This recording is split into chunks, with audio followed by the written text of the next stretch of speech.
Supreme court में AIB को लेकर के एक रिट याचिका दाखिल की गई, जिसे कुछ लॉ के स्टूडेंट्स ने और अन्य पक्षकारों ने सम्मिलित रूप से दाखिल किया था। कुछ फाइनल सेमेस्टर फाइनल ईयर के ऐसे स्टूडेंट्स जो लॉ की डिग्री प्राप्त करने वाले हैं या जो बिल्कुल अंतिम पड़ाव पे हैं और उनकी ये इच्छा है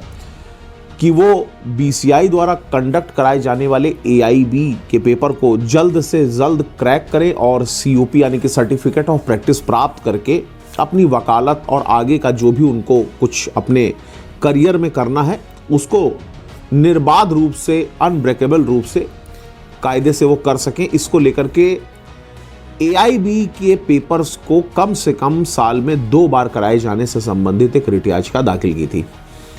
20 जनवरी 2026 को इस मामले पर ऑनरेबल सुप्रीम कोर्ट में विस्तृत सुनवाई हुई। बीसीआई ने स्टेटमेंट दिया है सुप्रीम कोर्ट में, जो कि सभी लॉ स्टूडेंट्स के लिए, सभी ऐसे लोगों के लिए जो लगभग फाइनल ईयर तक पहुंच चुके हैं, उनको पास करने वाले हैं, ऐसे सभी लोगों के लिए सबसे बड़ी खुशखबरी की बात यह है कि बीसीआई ने इस याचिका में जो शर्तें थी कि हाँ साल में कम से कम 2 बार ये पेपर होना चाहिए, जिस प्रकार से वकीलों की संख्या लगातार बढ़ती जा रही है, जिस तरह से पेपर बहुत ही ज़्यादा अजीब सा आता है, ज़्यादातर लोग फेल हो जाते हैं, फिर उनको पूरे 1 साल तक इंतज़ार करना पड़ता था कि हाँ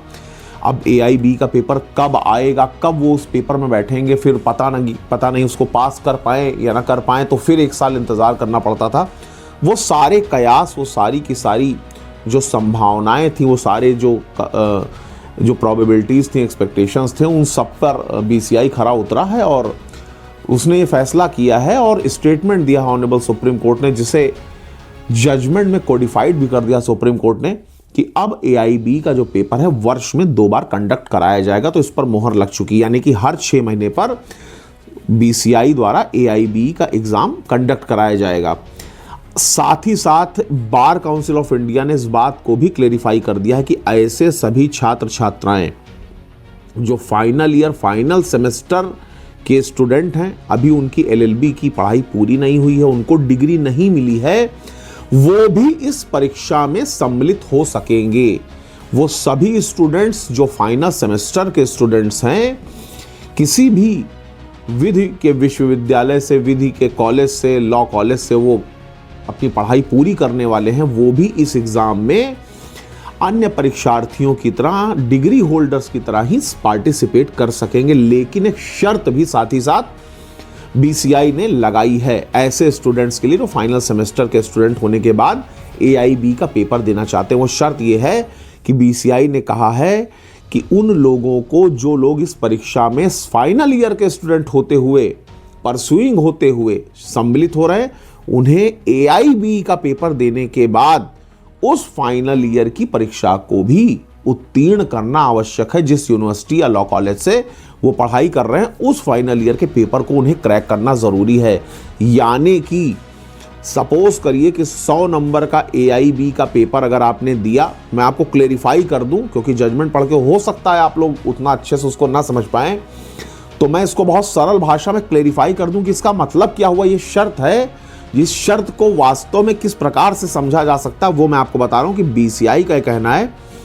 कि जैसे आपका लास्ट सेमेस्टर है, आप चाहे 3 ईयर एलएलबी कर रहे हो या 10 ईयर कर रहे हो,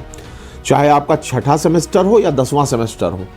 अगर आपने परसुइंग स्टूडेंट होते हुए, लास्ट सेमेस्टर का स्टूडेंट होते हुए एआईबी के पेपर में पार्टिसिपेट किया,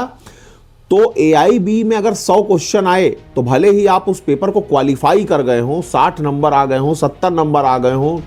80 नंबर आ गए हो, आपने 100 में 100 सही कर दिए हो, आप पास हो गए हो, आपको लग रहा हो कि यार आंसर शीट के हिसाब से या मैं जो मैच करा रहा हूँ हिसाब से मैंने क्वालिफाई कर लिया, एआईबी में पास हो जाऊंगा, तो केवल इतने से काम नहीं चलेगा, बल्कि उसी वर्ष आपको वो फाइनल ईयर के सेमेस्टर की लॉ की परीक्षा भी, एलएलबी की परीक्षा भी उत्तीर्ण करनी पड़ेगी। अगर वो परीक्षा आप उत्तीर्ण नहीं कर पाए तो आपके द्वारा दिया हुआ एआईबी का पेपर, चाहे आप उसमें पास ही क्यों ना हो गए हो, वो निष्फल हो जाएगा, निरर्थक हो जाएगा, कैंसिल हो जाएगा, रिजेक्ट हो जाएगा, उससे आपको कोई लाभ भविष्य में नहीं मिल सकेगा। तो बीसीआई ने इस बात को बिल्कुल क्लियर कर दिया है कि एआईबी का पेपर केवल क्लियर करने से काम नहीं चलेगा, बल्कि ऐसे स्टूडेंट्स जो कि परसुइंग हैं, फाइनल सेमेस्टर के स्टूडेंट्स हैं, उनको एआईबी की परीक्षा उत्तीर्ण करने के साथ ही साथ फाइनल ईयर की लॉ की डिग्री भी प्राप्त करना आवश्यक है, पास करना आवश्यक है। बीसीआई के द्वारा इन सभी चीज़ों के साथ साथ जो कुछ और ओरल स्टेटमेंट दिए गए हैं वो भी, जो कि चर्चा का विषय बने रहे सुप्रीम कोर्ट में, क्योंकि ये तमाम, वो पूरे देश भर के तमाम वकील हैं, तमाम अधिवक्ता, आने वाली जो पीढ़ी है अधिवक्ताओं की, उनके भविष्य से संबंधित मामले पर सुनवाई हो रही थी, जिसका प्रभाव सभी पर पड़ेगा। तो इस चीज़ को लेकर के ऑनरेबल सुप्रीम कोर्ट में जब चर्चा चली तो बीसीआई की तरफ से ये भी पक्ष रखा गया कि हो सकता है भविष्य में इस परीक्षा की स्थिति को देखते हुए, अधिवक्ताओं की बढ़ती संख्या को, लॉ स्टूडेंट्स की बढ़ती संख्या को देखते हुए, एलएलबी करने वालों की बढ़ती संख्या को और इस फील्ड में बढ़ते हुए कंपटीशन को देखते हुए नेगेटिव मार्किंग भी कर दी जाए। इस चीज़ की भी आशंका बीसीआई के द्वारा जताई गई कि हो सकता है आगे चलकर ये चीज़ हो जाए। और साथ ही साथ ओपन बुक एग्जामिनेशन, जैसे अभी तक हम लोग BRX बुक्स कैरी करके ले जाते हैं पेपर में, ओपन बुक एग्ज़ाम होते हैं, बहुत अलग अलग तरीके से लोग चीज़ें लेकर के जाते हैं वहाँ पर और पेपर आराम से दे लेते हैं। हो सकता है इसको और डिसिप्लिन कर दिया जाए और टफ कर दिया जाए और इस परीक्षा को पास करना और भी ज़्यादा कठिन हो जाए। हो सकता है कुछ लिमिटेशंस लगा दी जाएं। जिस प्रकार से समय बदल रहा है, जिस प्रकार से परिस्थितियां बदल रही हैं, कोई बड़ी बात नहीं कि कोई लिमिटेड अटेम्प्ट्स निर्धारित कर दिया जाए कि इतनी ही बार आप एआईबी का पेपर दे सकते हैं, अगर इतने में आपने पास नहीं किया तो आपका सब पढ़ा लिखा बेकार हो जाएगा, प्रैक्टिस नहीं कर पाएंगे, सीओपी आपको नहीं मिलेगी, सर्टिफिकेट ऑफ प्रैक्टिस आप प्राप्त नहीं कर पाएंगे। तो ये जितनी भी चीज़ें, इन सबको देखते हुए ऑनरेबल सुप्रीम कोर्ट में बीसीआई द्वारा दिए गए जो भी स्टेटमेंट हैं, जो भी उस स्टेटमेंट्स बीसीआई ने ऑनरेबल सुप्रीम कोर्ट में दिए हैं, उन सभी को ऑनरेबल सुप्रीम कोर्ट ने अपनी इस सुनवाई के साथ जो जजमेंट पास किया उसमें कोडिफाइड कर दिया है। तो इसलिए मेरा केवल इतना ही निवेदन है, इतना ही आग्रह है हर लॉ स्टूडेंट से, हर विधि के छात्र छात्रा से जिन्होंने अभी अभी एलएलबी की डिग्री प्राप्त की है और अभी तक एआईबी का पेपर नहीं दिया है उनसे, या दुर्भाग्यवश जो पेपर पास नहीं कर पाए आज तक एआईबी का अटेम्प्ट देने के बावजूद, उनसे कि आप इस पेपर में बिना किसी गैप के, बिना हीला हवाली के, बिना समय गंवाए, बिना किसी चीज़ का इंतज़ार किए, बिना टाल मटोल किए ज़रूर से ज़रूर पार्टिसिपेट कीजिए। All the best. धन्यवाद।